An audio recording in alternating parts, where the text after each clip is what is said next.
Good morning, everybody. Welcome to Sweetspot Safari. It's John and Ben again, and today we have another explorer, Dr. Paul Hunter, all the way from Melbourne to come to talk to us about strategy, and specifically the differences and the patterns and the potential overlaps between directive strategy and emergent strategy. As you know, all the topics that we have on Sweetspot Safari, we explore these patterns and differences and hopefully overlaps. Everything we talk about is heavily contextual and heavily nuanced, which is part of the richness. And so before we get into it, I'd like really take the opportunity to Paul to introduce himself so we can understand a bit about your background, and then I'll start with a few questions and then we'll just let the whole thing flow. So Paul, over to you. Thanks, John, and thanks for inviting me to participate. You too, Ben. Quick overview of my background. Perhaps I'll start from where I am now and work back a little bit, because then we get lost in the ether. Currently running a consultant stroke education group specializing in strategy. It's all about providing a structure to strategy that has been difficult for most academics, I guess, since they're the one who do all the theory, to bring together as a system, as a consolidated whole. So I've just released the CSO Sandbox, which is a website that allows people to work their way through the concept I have. That's also my book, Corporate Strategy Remastered 1 and 2. I got to there from a consulting background, first as a partner with PwC, and then after that on my own as an independent consultant. The ambition when I left PwC was to get far more into strategy as a theory, but B practice. And I think I've covered all the loops now, and have a pretty good understanding of it, which is not an understatement, because I think many consultants don't really understand it. I was one. I recognise I didn't know enough. So I thought I'd spend the next, actually, probably 10 or so years trying to work it out, which I've done. Well, that's great, Paul. Thanks very much for that introduction. Of course, yes, and we met in London, although you're in Melbourne now. Yes. Where you got stuck over there between during the pandemic, that you were flipping between Melbourne and London, and that's where we first met at the Institute Directors. So that's great. So I think this is a really interesting topic. So my first question really is around the definitions, because I think it helps the people who are not particularly familiar with strategy, but might be more and more interested as we go through this dialogue, is, first of all, I guess it's a double stack question. Is one, I feel at the moment that the traditional directive strategies have less resonance, shall we say, or relevance, without judging, than maybe they used to have. And I know we'll go into the detail of that and your reflections on that. But firstly, what do you see, based on all your knowledge, experience, and research, as the difference between a directive strategy and an emergent strategy? Well, in a word, it's degrees of complexity, and but it's a plan is easy to do. But with increasing complexity, the plan does become very irrelevant very quickly. So we're forced to think anyway, but it's a frontal cortex exercise. It's hard, it's not like when you're driving to work, on a Saturday, when you're driving to the shops on a Saturday morning, and you find yourself halfway to work before you realise that you don't have to go there anyway, you actually go to the shops. It's not that sort of thinking. It's deep critical thinking. That should be, I call it, let's just say, adaptive and inventive. That is, you need to be able to adapt to change once you're aware of, or after it's happened, very quickly. But equally, the beauty of strategy, the whole philosophy of strategy, is to invent, so that is, create your own opportunities as you go forward. So to me, they're both valid. They're both important things to do. But there's a lot more to do there than just writing a 5-year plan, or a static plan, strategic plan, and hoping you're going to achieve those outcomes. It's very unlikely in this days. With VUCA, the volatility, uncertainty, complexity, and ambiguity, there's a greater certainty that things will change than less. That's for sure. But equally, I don't think we've actually been in a more certain time. We know what technology is available. It's and that's quantum computing, it's digitalization, and that's going to have the greatest impact apart from societal change and all other sorts of change that we're going through. Certainly, digitalization is the key, but we're pretty sure what the technology is. It'll be useful. It would be wise to be prepared for that and start incorporating it into your strategic thinking now. So that is very much about emergent versus deliberate. To me, if you need to, if everything's certain, we don't need to do anything. Move forward away from certainty. You need a plan. Ultimately, we know nothing. Therefore, you need 100% response, which is decidedly emergent. So what I find really interesting in that response, which has really got me thinking, is your point about technology and certainty, i.e. we know what the technology is and there is a level of certainty in that. That's not the way things are being portrayed at the moment. If you look at the media around the world and you look at geopolitics, what we see is a perceived of total uncertainty. So a perception, a lack of certainty, for want of a better word, that's better English. So there seems to be like a huge disconnect there, around, the reality of what people like yourself and scientists and technologies really understand and the perception of the wider world. And it just reminded me, and I'd like Ben to come in on this as well. It reminded me of some presentations I went to on digital stuff over at BT Research a few years ago, by a wonderful guy called Peter Cochrane, and he was talking about the fact that technology is always 10 to 15 years ahead of the adoption process, and I think earlier on when we were talking, we were saying that, AI has been around to development for 22 years. So I think that's really fascinating. And I just wonder, as well, as there's a communication element as well, which is something that Ben and I are sort of very attuned to and stuff like that. So rather than asking any more questions, Ben, any thoughts and reflections on that? It got me thinking as well. And I think I guess just want to make some more distinctions between the differences, because I think that they are it's important to have them contrasted side by side. And you mentioned a 5-year business plan.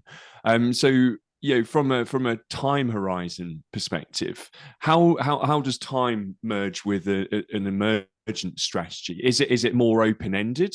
And also just maybe thinking about attributes, directive strategy seems to be like your typical or old industrial style organization where it's almost command and control. Somebody is in charge of all of the decisions. Emergent feels like actually there's multiple people and layers. So something about time and something about the different people involved in the types of strategies. It's all about time, but it's about the future. The future doesn't exist, so we have to spend our time trying to work out how. You can't predict it, but you can influence it. So the thing is, I can't give you it's about the future. However, if I will look back for a minute, the framework I use starts with long-term strategy, but before that, it actually starts with purpose, mission, then vision. So somewhere there's a lot of criticisms of mission statements and vision statements. That's because they're not done properly, or there isn't a clear understanding of the context. But if you're going to lead an organization, you really need to start out with a good idea of what it is you want to achieve, what your value proposition is. And from there, look at the resources, and you need to do that to have the inside out resources. So inside out is resources to the market, what markets, outside in, and have a good understanding of that for the long term, knowing that that's not going to change. But if you then talk about short-term strategic planning, I describe that as the way we implement long-term strategy in the short term. So those things, vision, purpose, mission, vision, and long-term strategy, for which there is a structure outside in, inside out, gives us the foundation. Then we go ahead and set some short-term plans. But after that, what typically has happened in the short-term plan is you come up with 10 to 20 projects and you start implementing them in about 5 years' time. You think you'll have those projects finished, so you do another one. the third element of the framework then is a program of continual strategy renewal. So it's about continually evaluating strategy and making sure that what you're to make decisions for the future, you make assumptions. So you need to test the assumptions. You need to test everything that went into the decision you made in the first place, and then being prepared to change your perspective of the future and of what you're doing to get towards that future. Inevitably, they all change. So it's a moving feast about something we know nothing about. Yeah, no challenge. I was talking to John previously, though. A good example is the financial crisis you mentioned previously too. I'd argue that she was very predictable, as was the pandemic. What wasn't predictable was when. So, in fact, quite a few, even governments were set up to cope with the pandemic when it eventually hit. But nothing happened for so long that they just abandoned it. And then, sure enough, when it came along, they were unprepared. So there are things that are certainties. You just don't know when. A lot of strategies about the future, but you don't know what. So we need to just be smart about it and take some risks along the way, and it pretty much comes down to a bet. But yeah, it's putting your best foot forward and responding in accordance with the best information you have at hand, so that you can then but be prepared to change those. That's what I would say. Yeah, and I think can I just come in on the point about the pandemic? Because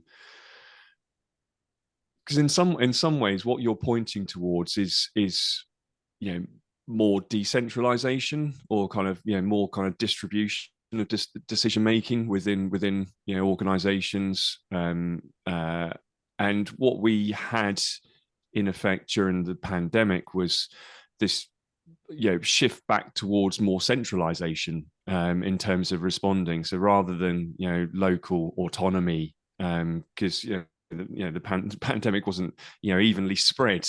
It kind of went in waves, and there was almost like this one size fits all approach to dealing with something which is just constantly moving, which just seemed at odds with what was actually necessary. And so I don't know if kind of centralization and decentralization is a kind of something which laps over it. Yeah, I should clarify. I'm mostly talking about corporate strategy, which then translates obviously into government strategy as well, and same concepts. But in terms of dimensions, sorry, what was the question again? Well, I'm just wondering about centralization. Centralization seems to kind of go hand in hand with directed strategy, whereas where our technology is pointing us towards, which is networks, distributed decision making, that seems to be more in line with emergence. And the pandemic almost seemed like we kind of went back to an old way of doing things, responding to crises. I don't know if that's fair. Again, adaptation versus invention. The government, the responses.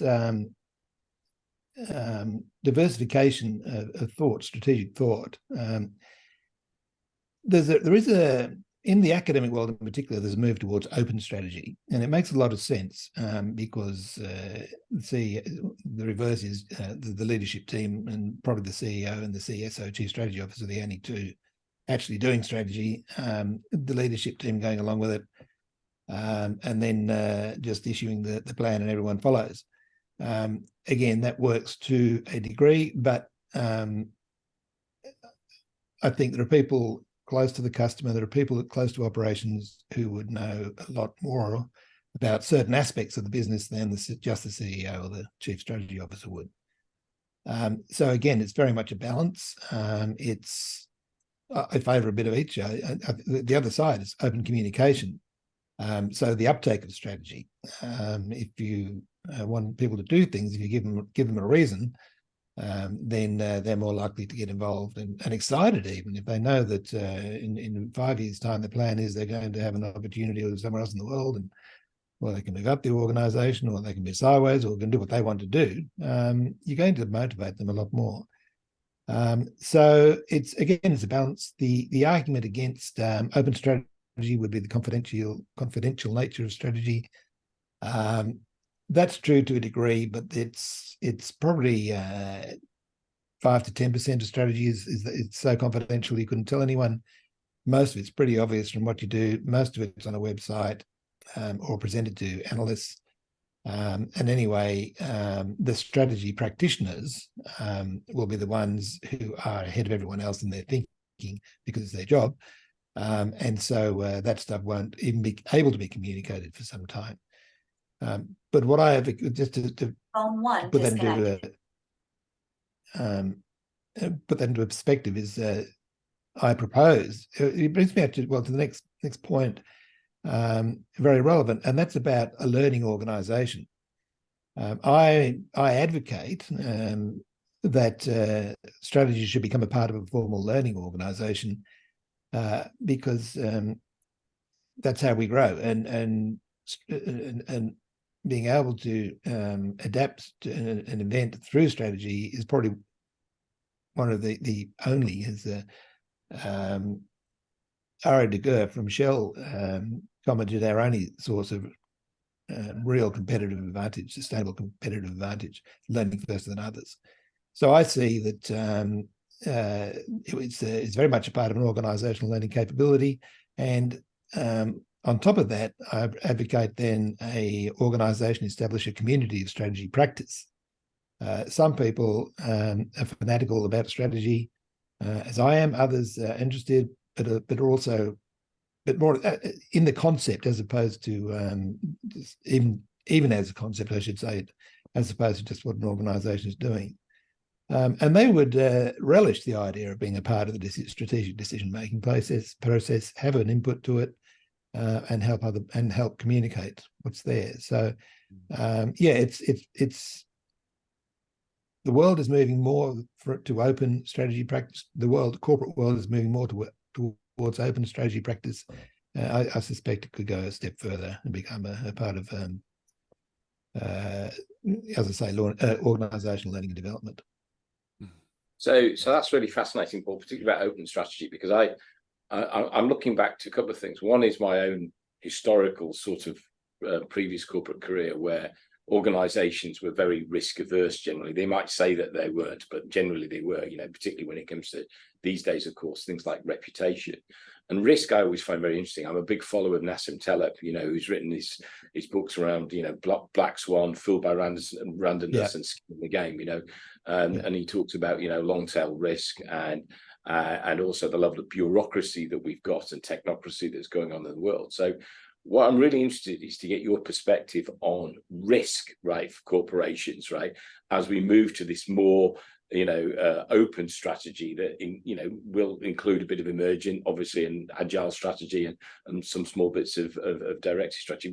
What's your view on risk? How's that going to affect the world, and companies and the dynamics between the companies?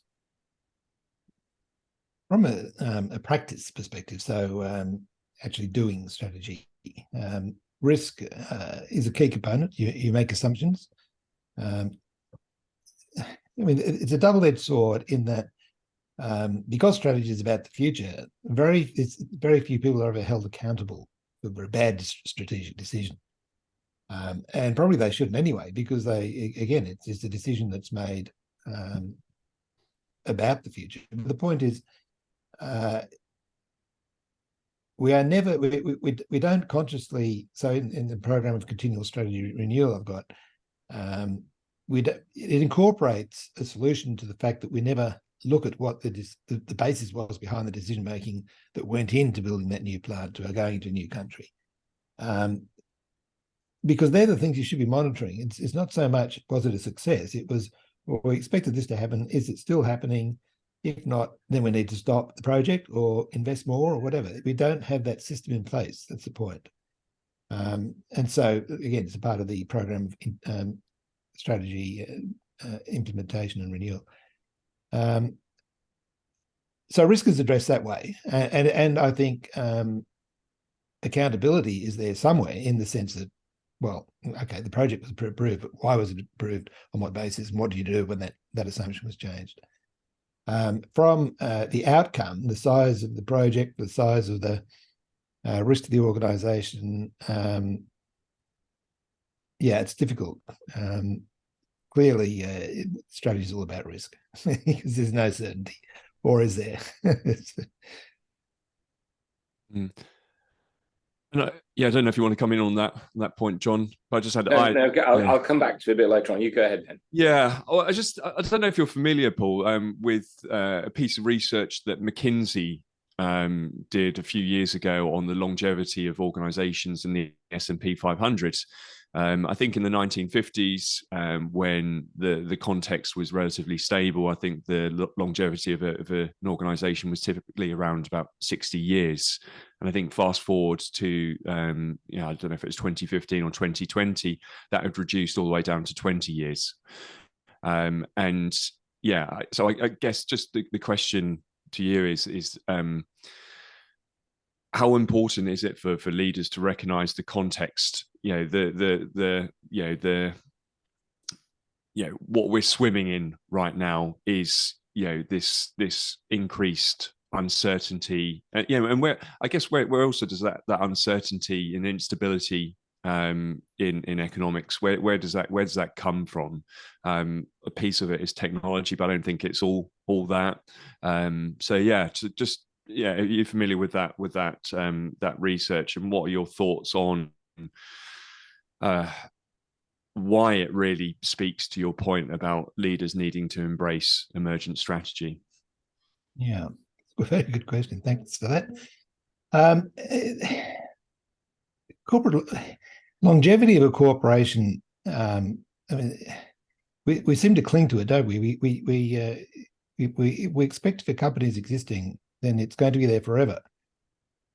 So that's a fundamental flaw to start off with. Why do we say that? Why do we expect that? Why don't we just say it's going to be there for 10 years? When oil runs out, we close it up and go and do something else. So you then need to understand the context. Well, we're here because we're here, and we all want a job, and I want to keep getting returns from my investment in your company. So there's a sort of a moral obligation to keep it rolling along. Everyone gets as much as they can out of it. But there is an inevitability that it will end. So it's in accordance with that. So we're seeing a lot of the things breaking down. We're seeing a lot of change that is it's across the board. That's making today's business far less sustainable than not. But I think what an existing organisation has is its resources. It has momentum that makes it a lot easier for it to go into new markets if it has the right flexibility, agility, and thought places, a strategy basically as well. Tesla, classic example. Automotive industry plugging along nicely, not going to change. They've had opportunities to do other things in the past. Electric vehicles have been tried left, right, and centre, even hydrogen vehicles.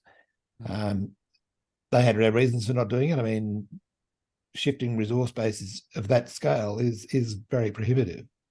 So Musk came along, but it didn't happen overnight. I think it was 2000. I've forgotten the year. Maybe 2003 they kicked off.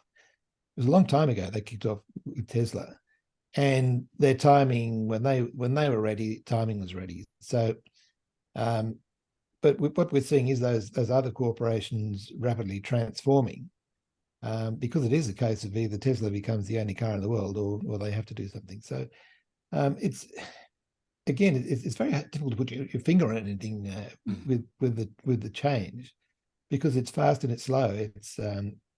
It's moving rapidly, but in our minds, we've still got another year. We have another year for a whole bunch of things, but those years go very quickly, and so it's about remaining relevant. It's about trying to understand what the world's going to become and being able to continually adjust to it so that you're not going to become irrelevant. Because I guess the dilemma with I don't know if I answered that question. No, I'm not familiar with it. But the problem with saying, well, now their lifespan is this, is it doesn't take into account why they've crashed or what the reasons were. It's rarely.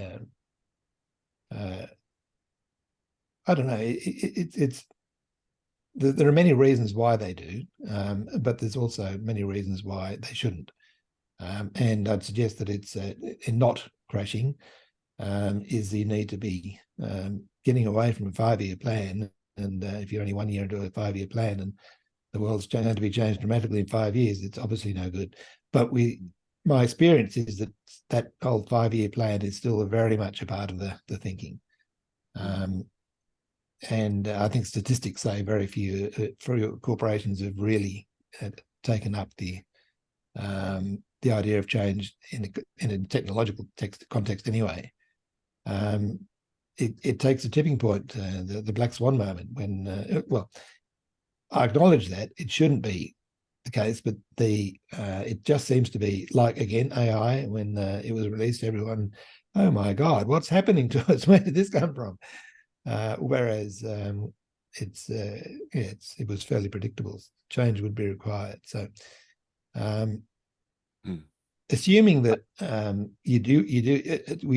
corporations should have a long life, then it's worth continuing with. Otherwise, just wrap it up. Comes back to purpose too, that doesn't it? If we understand what it is we're here for, and if that purpose changes, then well, either you change or you shut up shop. Yeah, I think it's really interesting, isn't it? So I was thinking a bit. I'm aware, I'm not the detail of that McKinsey research. I was just wondering whether that that was produced at a time where people were looking backwards, at a time where post-war the products were developing sort of incrementally, and they were, you're pushing a product into a slightly expanded market and stuff, and then all of a sudden things have started to change with the developing world and shifting markets, and maybe they don't need the products that were originally designed, dare I say, for the Western world, Europe, America, and the more advanced countries. So that's part of the relevance there. Yes, but I think it's interesting, again, maybe you talk a bit more about your inside out versus outside in, because I think, the point going on is that the length of the corporation could be related to, how innovative the people are, what the culture of the people is, what the mindset is, and also linked to that purpose you mentioned, Paul. You've got to have a purpose at the start. You've got to understand. Then your resources have to be, flexible, agile, adaptable in terms of their skill sets. And then in theory, it's possible that your corporation could last a long time. And I like your analogy with Tesla, because I've worked for 2 corporations that are over 200 years old, and done extremely well, but they are adapting all the time. Why shouldn't Tesla be another DuPont, another BASF, another historical GM? Surely it's down to innovation, adaptability. But again, if you just come back to the inside out, because that's really interesting, in terms of the power of the resources, Yeah. Okay. Well, this one you might be sorry you asked this question. So, all right. How long have we got? We've got a bit of time. We've got at least 10 minutes on this question. Okay. Well, I'm actually going to use this answer to get to an observation I just thought of, which is quite important. So the resource base has been very much, well, the inside out literally is, the inside out is the resource base you take to market, and the market is the outside in that looks for your resources, or whatever the outcome is from your resources. So it's pretty straightforward there. They're things we have, though, resources, and there's points of differentiation, which are things you do. And they're either in the way you improve your resource base or the way you differentiate in the market. So that actually makes up what I call the strategic architecture, and the 4 elements work very well together when you get it right. And increasingly, the resource base is becoming a platform, and the market is becoming a dynamic market system. So I've mapped that out actually, and come up with strategy as the system as a key part of that. But what I see happening is that the diversification in terms of, well, maybe not the diversification, the ability, well, from the outside in perspective, the demand for variety, the demand for personalization is huge already. But from the resource side, it's all reasonably fixed in that it's machinery, it's logistics and what have you. But that's in a manufacturing sense. In a technological service sense, it's far more flexible. It's about technology to some degree. So whilst current corporations are very much stuck to that mold, I see, and they would typically run what you'd be familiar with the term strategic business units. I think the technology increasingly is enabling us to think more as a system. So if you translate that to a natural organic system, an ecosystem, the platform that you're on will continually adapt, and then the market we're in will continually evolve. And if all things going well, they will remain coordinated because someone's still going to buy something from a resource set, and the resource set is still going to provide it. But what form does that take in the future is the question, because we now have a capability for far greater flexibility and a logic for a systems perspective. So, because from a systems perspective, you're getting huge economies in that you're not overlapping and middlemen are cut out or more introduced.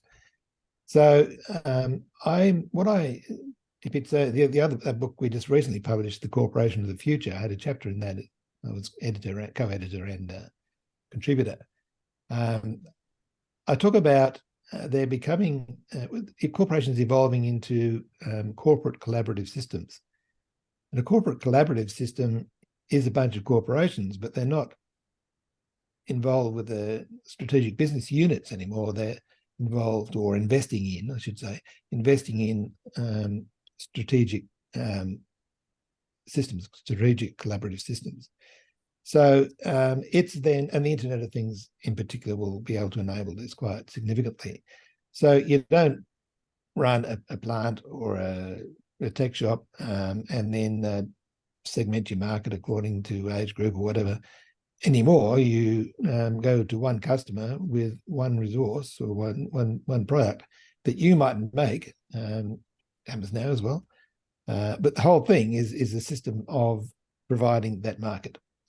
And an example of that is evolving already informally. For example, an example is a cooperative where farmers get together.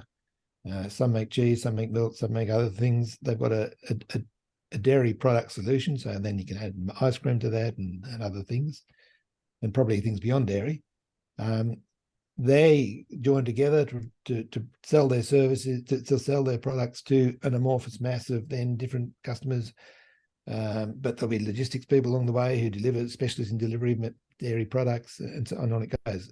At the moment, the cooperatives are stuck with are limited to resource bases, but there's no reason why you won't see those evolving into collaborative systems. And I think there's a Japanese company, I can't remember the name, that's a huge cooperative, and I think it's in the food industry.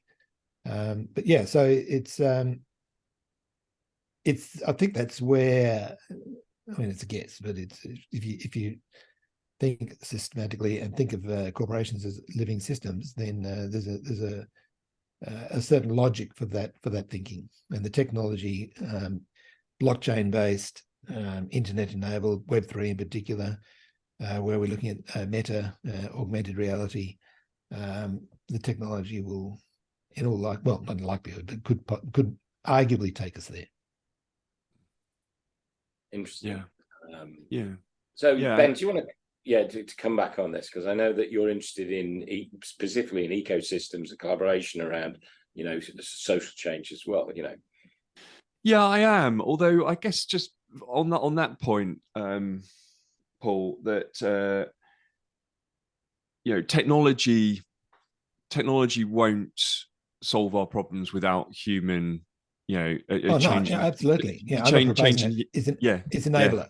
Yeah, no, definitely. And I know you wasn't making that point. But I think the key thing with all of this hysteria around AI. Actually, kind of critically, what's most important is our values, our value system, and what problems we're trying to solve, rather than starting with the tool, and just basically applying it to all things and everything. And so I think that a lot of what we do with technology, a lot of what we do within organizations, is downstream from our education system.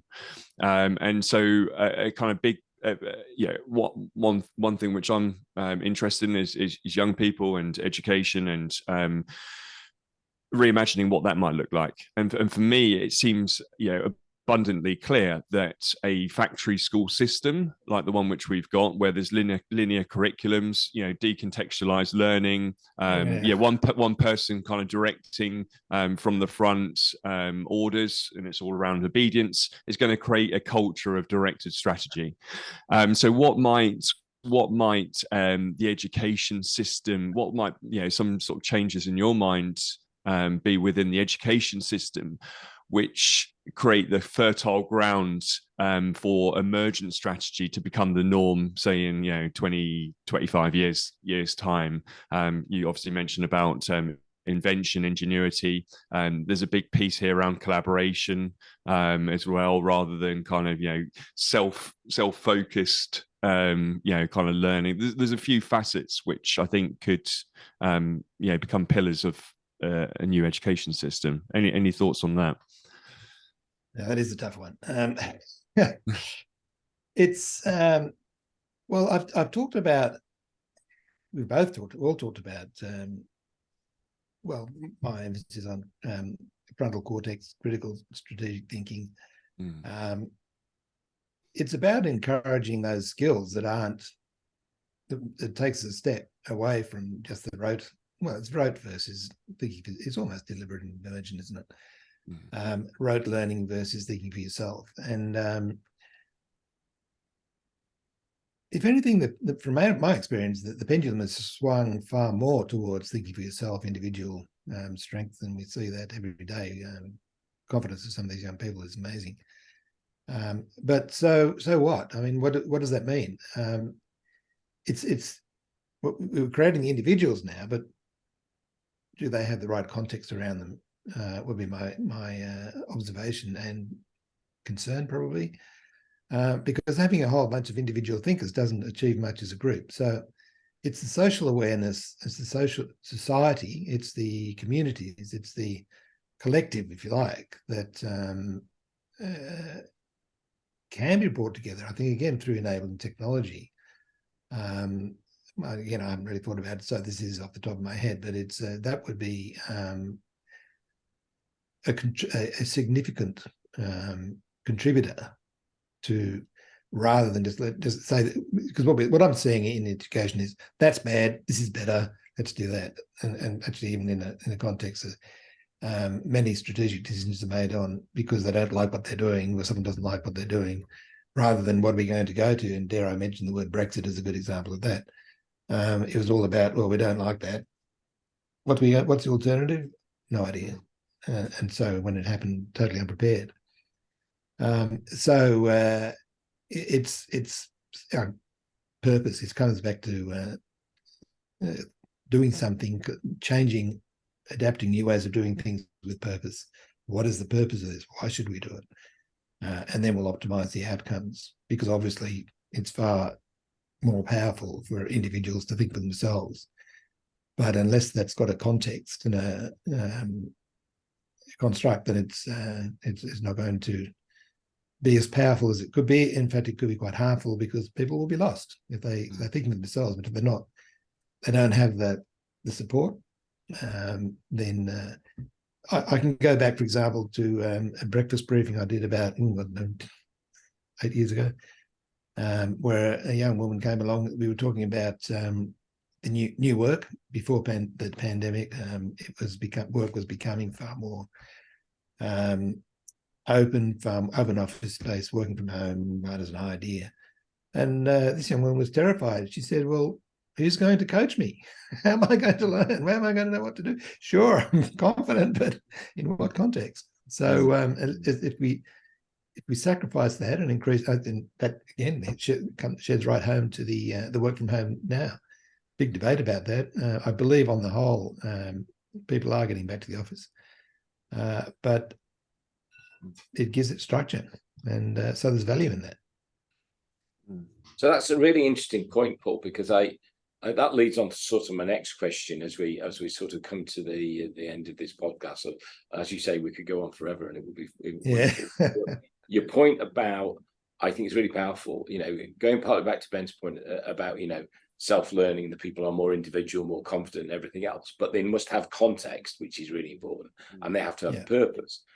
That takes me right back to the head of the conversation when you started talking us about the future, which is really interesting in terms of nobody actually knows what the future is, but we almost have to map the future. And I think what you were saying was that corporations, the ones that can map the future better, are in a better position. And that sort of leads me to a sort of a wider question about, which is sort of links corporation to geopolitics, is that, you know, there are certain regions and countries, you know, I'm thinking Middle East and India, for instance, you know, where corporations and government, you know, even in the Far East as well, are a lot closer together than they are, say, in the Western world, right? You know, does that give them a specific advantage, do you think, going forward, or is that a disadvantage, you know what I mean, in terms of strategic thinking and also longevity and survival, which is something else that we talked about earlier on? Yeah, it comes back to purpose, John. Let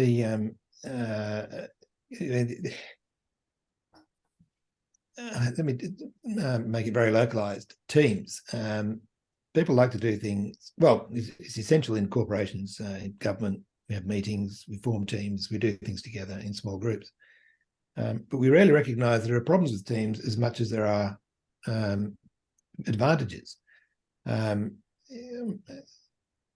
Anyone who's worked in business or anywhere really, is that they know that you go to a meeting, some people won't say anything. I think research has shown that less than 50% of people go to a strategy weekend or away day totally unprepared. So their contribution is entirely off the cuff. But then there's some science around it too, the dominant logic of teams. We've always done it that way. So it must be right. Or we tried that before, it didn't work. We tried it. You don't know about this industry. It doesn't work in this industry. So there's a lot of negatives associated with it as there are positives. So I could escalate that to international environments, so clusters, as Porter calls them. In a sense, it's Middle East close. The Middle East, though, in particular, the culture very much influences any sort of thinking, especially strategic thinking.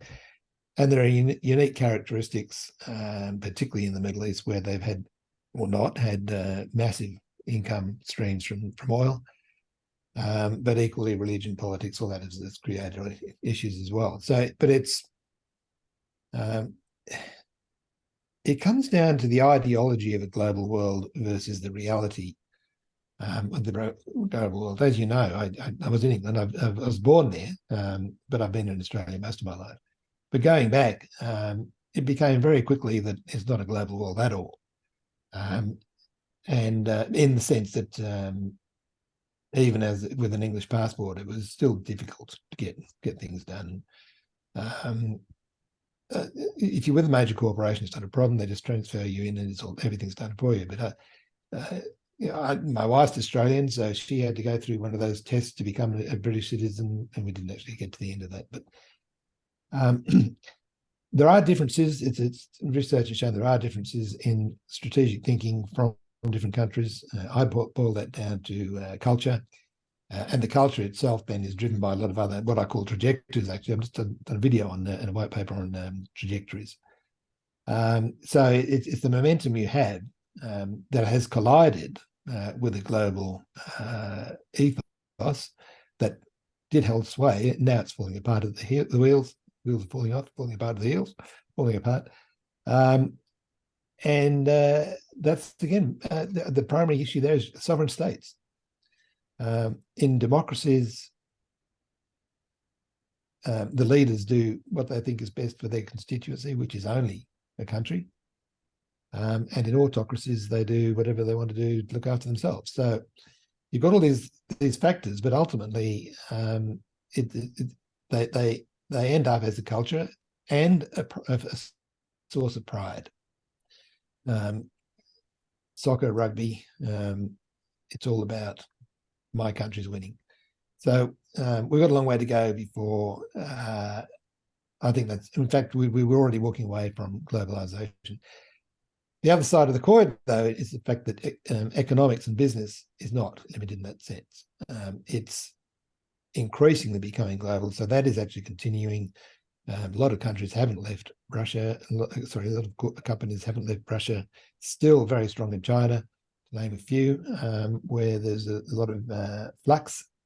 But it's coming back, not Russia, but in China in particular, and that seems to be prevailing over the politics. So even the politicians are separating the state from the reality of feeding people. So I think it's a long way to answer you. Broad, long way to no, answer it is. question. I mean, to me, it's actually, although you've not given a specific answer, that's fine, because that to me just demonstrate the absolute complexity of the situation. I remember at the head of the conversation, Paul, you talked about, what's the difference between the strategies if you get and you use the single word complexity, and I think that's it, isn't it? It's actually what we're talking about is dealing with complexity, which also I think links to your point about the importance of the frontal cortex and critical thinking, as well as everything else.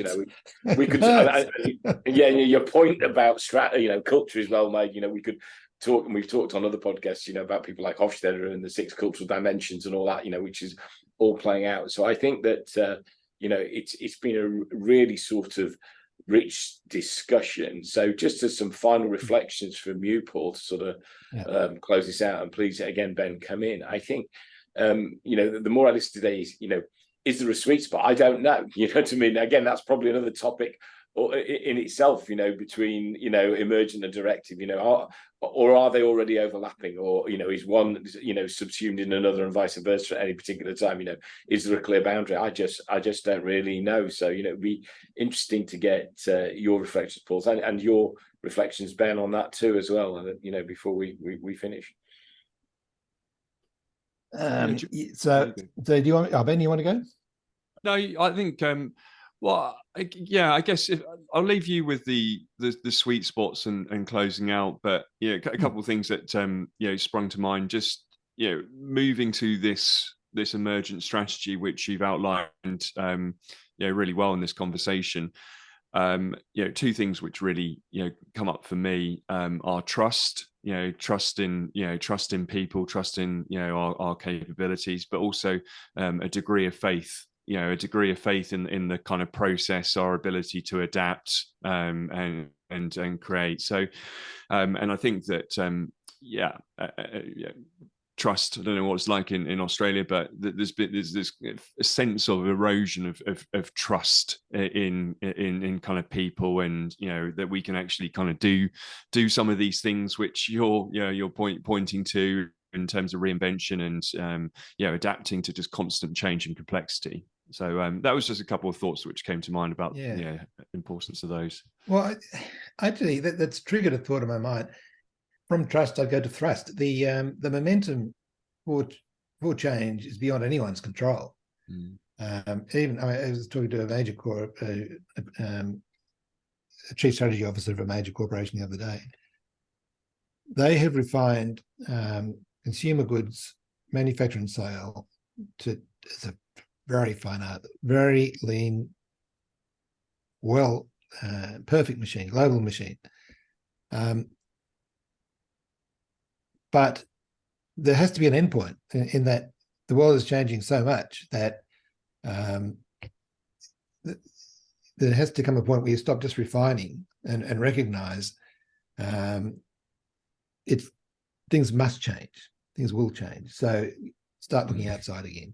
Start looking at how you can benefit from that. It's not only benefit; it's how you going to respond. But importantly, how are you going to take control? And that's where invention comes in. And so, if you think about the way, again, if we are looking at a system, more of a systems base, and we are increasingly as technology, well, Internet of Things, I mentioned that briefly before, but if if someone in London England is running a factory with machines and turning out widgets, it'll be an identical one somewhere else, and let's say Australia, but they can join together and optimize their resource set automatically. You just outsource the scheduling, you get the orders, you put it into your schedule, and someone anywhere in the world says, I'll take that, or it automatically does it. This is assigned to your machine. Bingo. And so it's that's the way of the world. That is what's going to happen. Or it's not. I shouldn't say it is what's going to happen. The capability to do that will happen. Yeah. Blockchain. There's a lot of criticism of cryptos. There's been a disaster, but underneath that is a technology which is very positive. I mean, I can't guarantee it's going to happen, but it's. I think there's some warts there on the way. But there's a technology that will enable global contracts based on trust. So to use your terminology, but it's also encrypted, so it's unbreakable. That sits though in an updated internet, Web 3. We're currently in Web 2. Web 3 will be more advanced, and it will be based on blockchain technology. And then you have the other things that go with that. Machine learning, 3D printing, additive manufacturing. So you don't now need to. A great example, you can print a house on the moon if you want to. The material's actually there to do that. So there's all sorts of things we're not even thinking about that are going to happen. Yeah. So if you're comfortable today, you're not going to be comfortable tomorrow. That's about all I can say. It's a trust, all those things. Don't stay too comfortable for too long. You know, the old saying, so you can see the light at the end of the tunnel. It's a train coming towards you.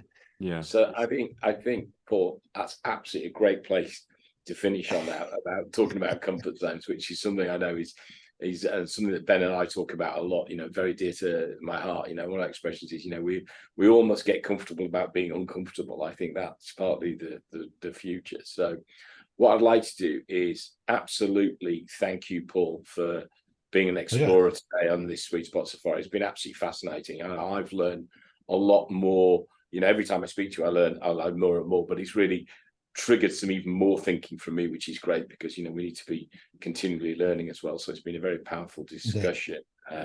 You know, and again, Ben, Ben, before we close out and just mention the next one, just any final thoughts from you? To me? Yeah. I've just really enjoyed this. So some great insights, Paul, and you triggered quite a few things for me to think about as well. Yeah, it's just maybe just from a Sweetspot point of view, it's intentional. It's something, you know, bridging between Directed and Emergent. It's something about intentional adaptation. You know, kind of, you're planning to adapt. You can't predict and, you know, forecast every eventuality, to Paul's point, but actually you can plan to become more adaptable. And so so there's something there about that sweet spot, which I think is really kind of brilliantly, outlaid by Paul. Can I leave you with one thought then? Yeah. Response and prosponse. It's both reactive and responsive and inventive at the same time. Yeah. But no one, because I thought of prosponse as being ready ahead of time, not just being ahead of time. Because everything's about re-engineering, redoing this, redoing that. We never think pro, and prosponse is a word I use to in strategy to get people to reframe, think differently about the future, and do something about it. Yeah. Wow. Yeah, I won't forget that word. So I'm going to start adopting, planning to adapt and adopt by using the word prosponse as well. Yeah. So thank you very much, Paul. Thank you, Ben. And thank you, everybody, for listening. We're going to take a 2 or 3 week break before the next one. We have that planned, so please look out for the next one as well.